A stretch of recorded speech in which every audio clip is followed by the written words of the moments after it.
Have you ever wondered about the man who stands at the center of human history? A figure who, 2,000 years later, continues to inspire, challenge, and fascinate billions of people around the globe. This is the story of Jesus of Nazareth, a journey from a humble stable in Bethlehem to a cross on a hill outside Jerusalem, a life that changed the world forever. Our story begins in a small town called Bethlehem. In a time of Roman rule, a young woman named Mary and her husband Joseph traveled there for a census. It was here, in the most modest of settings, likely a stable, because there was no room for them in the inn, that a baby was born. Shepherds, watching their flocks by night, were startled by an angelic announcement. A Savior had been born. Following a star, wise men from the east also came, bringing gifts of gold, frankincense, and myrrh to honor a newborn king. This humble birth, prophesied for centuries, marked the arrival of someone extraordinary. We don't know much about Jesus' childhood, except for one revealing story. At 12 years old, his parents found him in the temple in Jerusalem, deep in discussion with the religious teachers, astonishing them with his understanding and his answers. He told his worried parents, "Didn't you know I had to be in my Father's house?" This was a glimpse of the purpose that would define his life. He grew up in Nazareth, learning the trade of a carpenter from Joseph, living an ordinary life, yet preparing for an extraordinary mission. Around the age of 30, Jesus' public ministry began. It was inaugurated at the Jordan River, where he was baptized by his cousin, John the Baptist. As Jesus came up out of the water, the heavens opened. A spirit descended like a dove, and a voice from heaven said, "This is my beloved Son, with whom I am well pleased." This moment was the starting gun. Jesus then spent 40 days in the desert, fasting and facing temptations, steeling his resolve for the path ahead. Returning from the wilderness, Jesus began to call his first disciples, fishermen, a tax collector, and others from all walks of life. "Follow me," he said, "and I will make you fishers of men." These 12 men would become his closest companions, witnesses to his teachings and his miracles, and the ones entrusted to carry his message to the world after he was gone. Jesus traveled throughout the regions of Galilee and Judea, and his primary method of teaching was through parables. These were simple, relatable stories with profound spiritual meanings. He spoke of farmers sowing seeds, a shepherd searching for a lost sheep, a father welcoming home a prodigal son. Through these tales, he taught about the nature of God's kingdom, a kingdom of love, forgiveness, and radical inclusivity. He taught that love for God and love for your neighbor were the greatest commandments. His most famous sermon, the Sermon on the Mount, turned conventional wisdom on its head. "Blessed are the poor in spirit," he began, "for theirs is the kingdom of heaven. Blessed are the meek, for they will inherit the earth." He called his followers to be salt and light in the world, to go the extra mile, to love their enemies, and to pray for those who persecuted them. This was a radical ethic, a call to a higher way of living that challenged the social and religious norms of his day. But Jesus wasn't just a teacher. He was a healer. The Gospels are filled with accounts of his miracles. He gave sight to the blind, made the lame walk, and cleansed those with leprosy. He calmed a raging storm with a single command, fed thousands of people with just a few loaves of bread and a couple of fish. These acts weren't just displays of power. They were signs of compassion, demonstrations of God's kingdom breaking into the present reality. They showed a God who cared deeply about human suffering and had the power to restore and make things whole.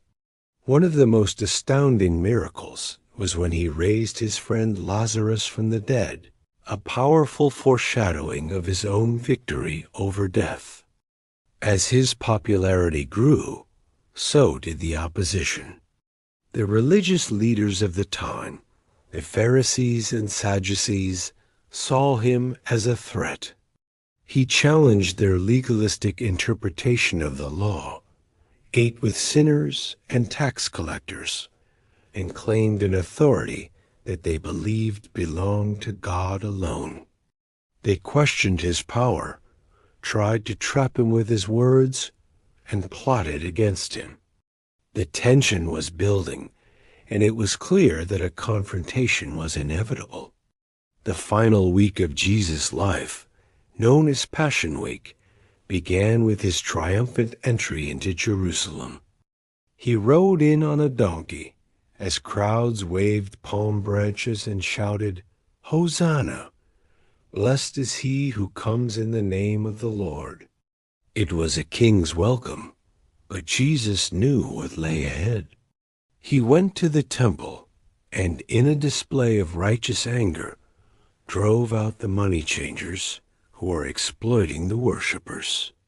He declared, "My house will be a house of prayer, but you have made it a den of robbers." The night before his death, Jesus shared a final meal with his disciples, the Last Supper. Here, he took bread and wine, instituting a new covenant. He told them the bread was his body, and the wine was his blood, given for them. He washed their feet, a humble act of service, teaching them that true greatness lies in serving others. During this meal, he predicted that one of them would betray him, and that Peter, his most outspoken disciple, would deny him 3 times. Later that night, in the Garden of Gethsemane, Jesus prayed in agony, wrestling with the immense weight of what was to come. "Father," he prayed, "if you are willing, take this cup from me. Yet not my will, but yours be done." It was here that he was betrayed with a kiss by his disciple, Judas Iscariot, and arrested by the temple guards. What followed was a series of sham trials. He was brought before the Jewish High Council, the Sanhedrin, and then before the Roman governor Pontius Pilate. Despite finding no real basis for a charge, Pilate, yielding to the pressure of the crowd who were incited by the religious leaders, condemned Jesus to death by crucifixion, the most brutal form of Roman execution. Jesus was mocked, beaten, and forced to carry his own cross through the streets of Jerusalem to a place called Golgotha, the place of the skull. There he was nailed to the cross between 2 criminals. For hours he hung there, suffering. Yet even in his agony, he showed grace, praying, "Father, forgive them, for they do not know what they are doing." At about the 9th hour, he cried out, "It is finished," and breathed his last. As he died, the sky grew dark, and an earthquake shook the land. A Roman centurion, witnessing all this, declared, "Surely this man was the Son of God." His body was taken down from the cross and laid in a borrowed tomb. A heavy stone rolled across the entrance. For his followers, it was the end. Their hope was buried with him. The movement seemed to be over. But the story doesn't end in the tomb. On the third day, Sunday morning, some of the women who followed Jesus went to anoint his body. They found the stone rolled away and the tomb empty. An angel told them, "He is not here. He has risen, just as he said." Over the next 40 days, the risen Jesus appeared to his disciples on multiple occasions, to Mary Magdalene in the garden, to 2 disciples on the road to Emmaus, to the 12 in the upper room, and to over 500 people at once. His resurrection transformed his terrified, defeated disciples into bold proclaimers of a new message, that through Jesus' death and resurrection, sin was forgiven, death was defeated, and a new life was possible for all who believe. This is the heart of the Christian faith. Before ascending into heaven, Jesus gave his disciples a final command, the Great Commission, to go into all the world and share this good news. The life of Jesus, from the manger to the cross and the empty tomb, is more than just an ancient story.